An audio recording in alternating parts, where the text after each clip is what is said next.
Siapa yang selama 1,5 tahun ini punya anak di bawah usia 17 tahun? Apa rasanya umplek-umplekan setiap hari disuruh belajar dari rumah sementara rumahnya nggak ada tempat kecil aja untuk belajar zoom-zooman? Apa yang terjadi kalau ditambah 1,5 tahun lagi? Di sisi lain, kalangan rakyat umumnya, bagaimana rasanya mereka sahabat yang nggak ada internet, nggak ada pulsa, sementara di rumahnya ada 3 orang memerlukan komputer atau gadget atau laptop untuk kerja dan sekolah, tapi tidak memilikinya. Fakta saat ini, biaya sekolah dari rumah ternyata tidak murah. Menjalankan sekolah dari rumah ternyata nggak efektif, dapat ilmu tipis, nggak ada keterampilan lainnya termasuk laboratorium dan kehilangan skill olahraga, kesenian, dan keterampilan sosial lainnya. Bekerja dari rumah malah banyak stresnya, banyak wacana diskusi tok, tetapi tidak ada gerakan nyata. Diskusi doang, eksekusinya kecil, seminar, meeting, belajar online, ngomong doang 1-2 orang, wacana, diskusi.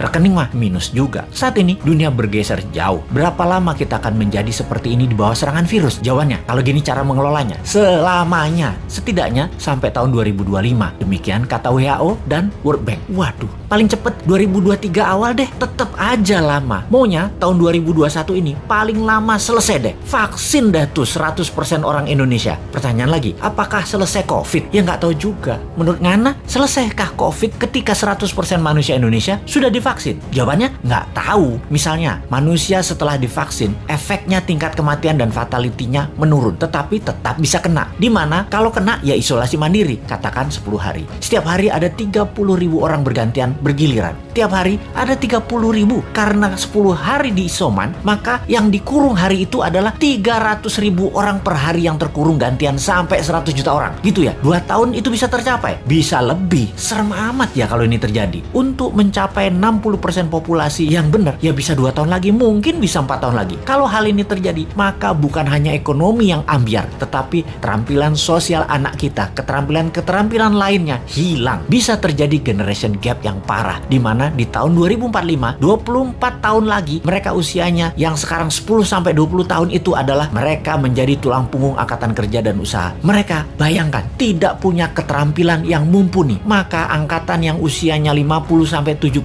tahun di kemudian tadi masih tetap bekerja dan ini tidak efektif. Maka gawat kalau bernegara tidak ada yang memikirkan hal ini, tetapi lebih memikirkan tenaga kerja asing bagaimana bisa masuk terus dengan dilindungi pejabat paling berkuasa. Alhamdulillah berhasil masuk terus. Itu lebih penting baginya sekarang. Saat ini generasi mendatang ngapain gue pikirin katanya. Yang penting saat ini lagi berkuasa, gak ada yang boleh halangin. Pokoknya gigi 5, gaspol, gue harus kaya. Lalu siapa yang urus generasi muda yang sudah 1,5 tahun ini dikurung di rumah? Ditambah masih ada kemungkinan dikurung lagi 1,5 tahun lagi. Kita urai masalahnya. Kalau anak usia saat ini 7-11 tahun, usia SD, mereka tidak mengerti banyak tentang culture, budaya lokal wisdom. Bayangin, ditambah 1,5 tahun lagi terkurung. Mereka nantinya manusia yang tidak punya budaya. Lalu, remaja usia pancaroba, baru akil balik, usia 11-15 tahun. Mereka adalah manusia lagi cari jati diri. Kematangannya berubah. Dirinya not a girl, but not yet a woman. Menjadi terhambat. Ditambah 1,5 tahun lagi kejiwaan mereka, maka man atau woman tidak paham, tidak akan matang. Sulit menjadikan boy to man. Di usia 16-23 tahun, masa SMA dan kuliah, anak ini adalah masa kreatif dan puncak-puncaknya iseng dan puncak-puncaknya main di usia ini. Kesalahan-kesalahan kecil itu penting untuk modal nanti bersosialisasi di kemudian hari. Tidak banyak mereka bisa lakukan. Mereka masuk generasi yang hilang. Kalau ditambah 1,5 tahun lagi, sekolah mereka tak berketerampilan, tak ada kesempatan di laboratorium, di studio, praktek kerja, keilmuan jalanan atau street smartnya tidak ada. Hampir tidak mungkin membuat mereka berubah from man to gentleman. Ada 40% saat ini dari populasi Indonesia yang usianya saat ini 7-23 tahun. Yang